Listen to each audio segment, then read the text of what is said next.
porque a Polícia Civil concluiu o inquérito que investiga o acidente envolvendo uma Porsche na zona leste de São Paulo e pediu pela terceira vez a prisão preventiva do condutor, Fernando Sastre.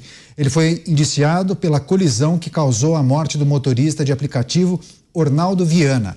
Em nota, a Secretaria de Segurança Pública disse que o inquérito foi concluído e encaminhado para a Justiça, que deve acatar ou não o pedido de prisão.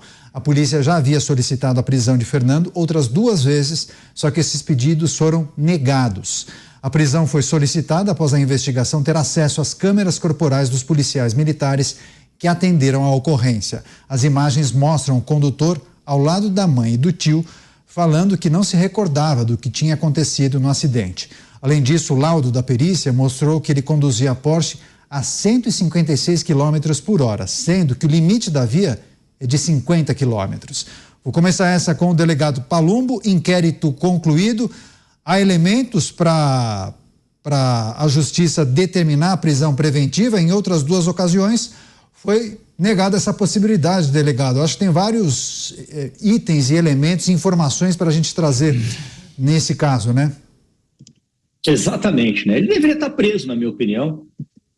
Uma pessoa que mata alguém no trânsito dessa forma, a 156 km por hora, mata um pai de família, pai de 2 garotos, salvo engano, deveria estar preso.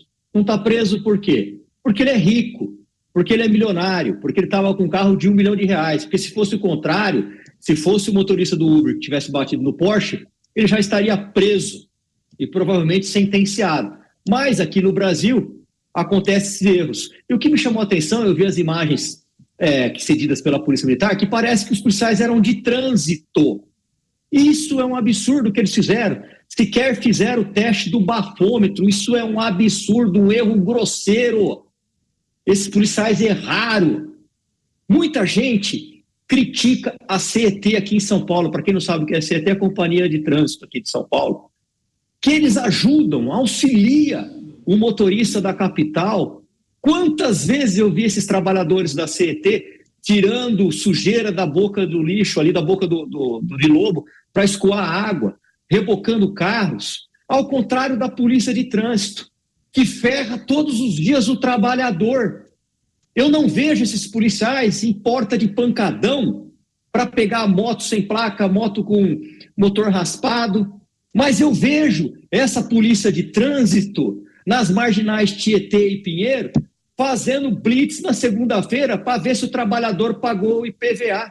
E aí apreende o carro, porque não está licenciado. Esse carro vai parar nesses pátios credenciados Detran e DER, aonde tem uma máfia que impede que o usuário, que a pessoa que teve seu carro apreendido, retire rapidamente, mesmo depois de ter pago todas as taxas. Então houve erro, sim, da justiça e houve erro desses policiais do trânsito, salvo engano, que deveriam e teriam obrigação de fazer o teste do bafômetro e conduzir esse indivíduo para a delegacia.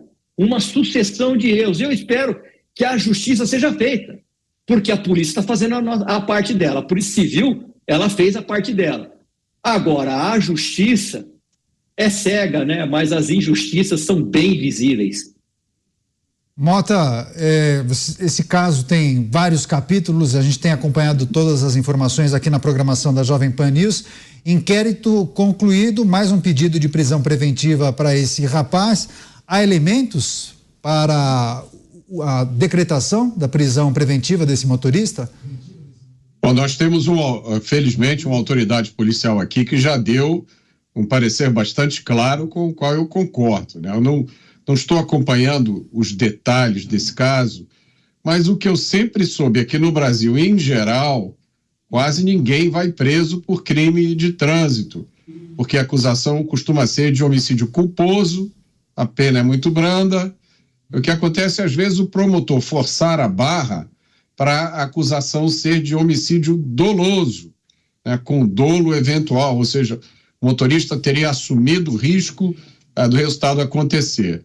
E por isso, a última vez que eu tive informações sobre isso, o delegado Palumbo me corrija, seria de que o número de pessoas no Brasil presas por acidentes de trânsito é praticamente zero, né? São muito raros esses casos.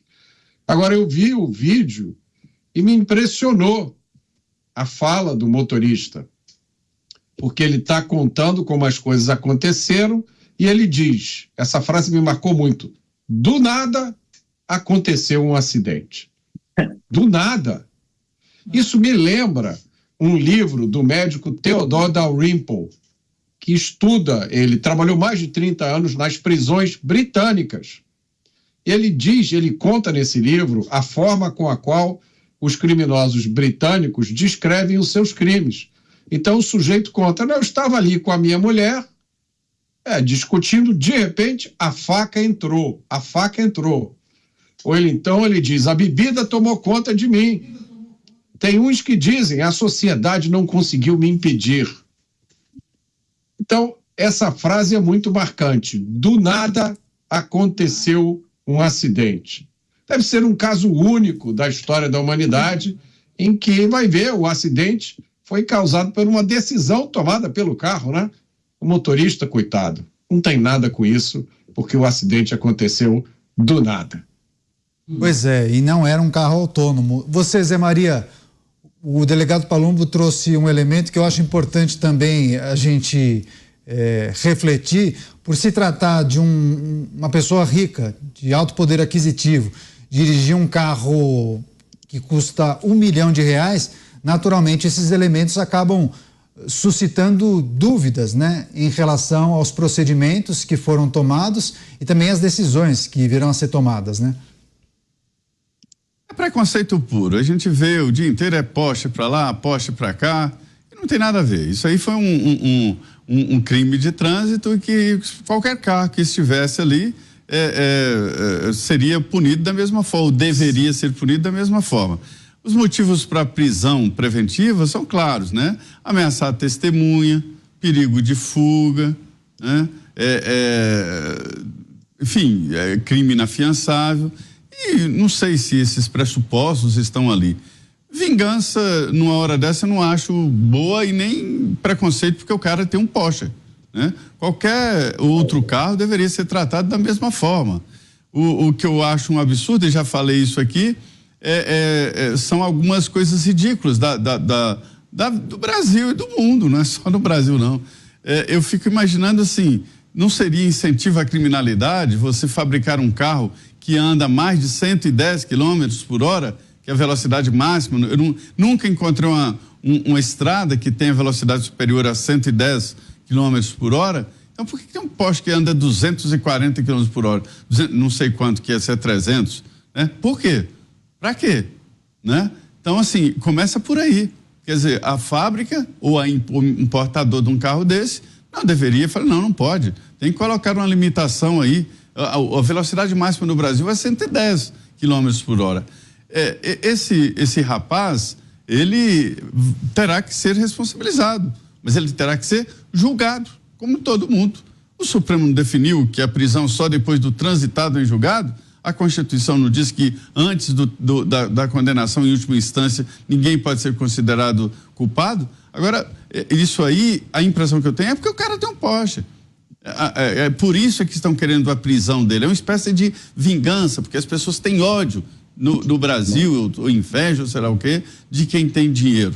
Essa é a realidade. Então, assim, tem que ser julgado. É um crime horroroso, sim, principalmente porque coloca em risco a vida de outras pessoas, não só dele, mas de outras pessoas, porque o Porsche é um carro seguro. Tanto é que a batida foi muito forte e os dois sobreviveram que estavam no carro, e o pobre do rapaz do aplicativo não, né? Então, assim, é um crime horroroso, mas tem que ser julgado. Não pode condenar só porque o cara tem um Porsche, condenar antes do julgamento e antes do tal transitado em julgado que o Supremo definiu. A gente quer escutar o delegado Palumbo.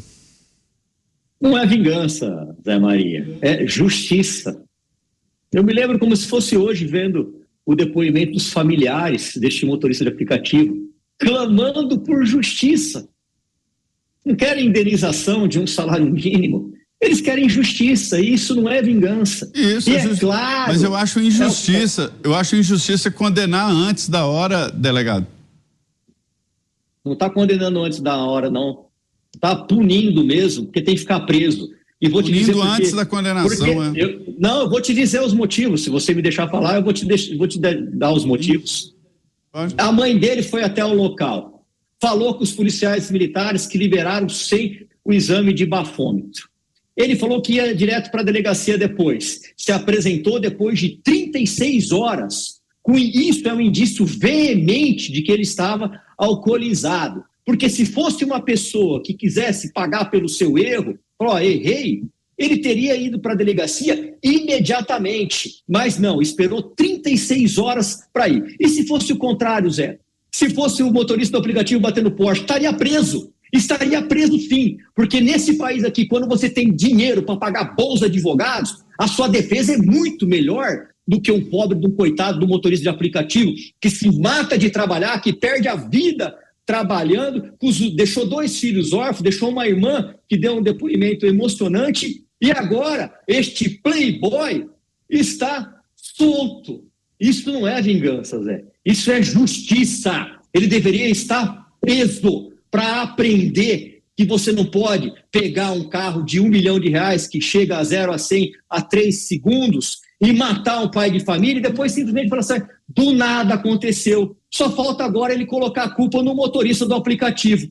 E eu não vai me espantar nada se colocarem a culpa no motorista do aplicativo. Quer falar alguma coisa, Zé? Quer complementar? Por favor. Sim, claro, eu concordo 100%, delegado. Eu torço muito fortemente para que ele seja condenado, que ele seja preso, mas torço muito para que a justiça seja feita. E para mim, a justiça não é prender antes, não é condenar antes, assim, se fosse todos. Então não tem que ter prisão preventiva. O Favão falou, e eu não vi. Por que preventiva? Por que você aplicaria preventiva nele? Porque ele fugiu do local do acidente.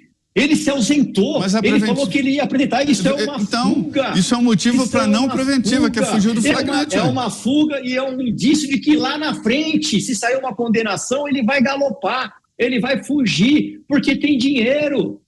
Porque tem dinheiro, o pobre não tem dinheiro para fugir, não. O pobre não tem nem esconderijo, às vezes. E o playboy não. Mamãe vai até o local, fala com os policiais militares. Eu não reconheço ter dinheiro e ser rico como motivo para uma prisão preventiva. Não é isso, Zé. É a gravidade do crime. 156 quilômetros por hora. Numa via que era 50. Você mata um pai de família, foge do local do acidente. Não, eu acho, mente para a polícia. Acho grave, acho que ele deve ser condenado, sim. Tem que ser preso. Então, se for assim, se não poder mais prender ninguém, não tem que ter prisão em flagrante, não tem que ter prisão temporária, preventiva. Ninguém mais vai ser preso nesse país. Aliás, quase ninguém é preso nesse país. Pouquíssimos ficam presos. E aí, quando a gente vê um caso desse, gritante de flagrante, saindo pela porta da frente, se apresentando 36 horas depois, se isso não for indício de que ele está se furtando à ação da justiça, eu não sei o que é. Ó, eu vou trazer um elemento para a gente continuar esse debate, mas algumas pessoas no nosso chat fazendo comparações com a prisão preventiva da sobrinha do tio Paulo, aquele idoso que foi tirar o empréstimo bancário, ela foi presa preventivamente, e comparando com a situação desse rapaz que acabou não tendo a prisão preventiva solicitada deferida pela justiça. Ainda nesse assunto, as câmeras corporais dos policiais que foram utilizadas para basear um novo pedido de prisão também podem trazer complicações para os agentes. Os vídeos dos aparelhos apontam que os policiais militares que atenderam a ocorrência do acidente no dia 31 de março até tentaram impedir que o empresário Fernando Sastre e a sua mãe fugissem do local. No entanto, depois de terem sido convencidos pela mulher, eles liberaram o condutor. A Secretaria de Segurança Pública de São Paulo informou que os agentes falharam ao não realizar o teste do bafômetro no motorista. Já a Corregedoria da PM investiga a conduta dos 2 agentes por descumprirem protocolo de atendimento em casos de acidentes com vítimas. Mota, nesse caso, as câmeras corporais acabaram auxiliando, inclusive, na detecção do procedimento que foi adotado pelos PMs para a liberação do motorista e de sua mãe. Os 2 disseram que iriam para um hospital, ela chegou até a informar o nome do hospital, a gente chegou a tomar nota de algumas informações e acabou autorizando que os 2 fossem ao hospital. E, naturalmente, como bem disse o delegado Palumbo, também houve a falha de não registrar o exame de bafômetro para identificar se ele tinha ou não ingerido bebida alcoólica. Fica claro aí que houve um erro de procedimento dos policiais, né, Mota? Sim, fica claro que houve um erro, mas eu não sei se o uso da câmera nesse evento fez tanta diferença assim. Eu só queria dizer que eu concordo com o delegado Palumbo, porque eu vejo um motivo claro, óbvio, pelo qual uma pessoa envolvida num acidente como esse tem que ser preso. É porque amanhã ele pega o carro, pega um outro carro e vai fazer a mesma coisa. Ora, e amanhã pode ser a gente, pode ser um filho nosso que está na frente dele. Quem praticou um ato como esse demonstrou que não tem o menor respeito pela vida. Sujeito embriagado a 150 km por hora, mata outro e está de boa. Você não vê ali o arrependimento. Você imagine, se isso tivesse acontecido com uma pessoa com mínimo de consciência, ela estaria desesperada. Como eu matei alguém, né? Ele está ali controlando a situação, junto com a mãe, armando um jeito de sair. E quem garante que amanhã não vai estar no volante de outro carro? Quem garante isso?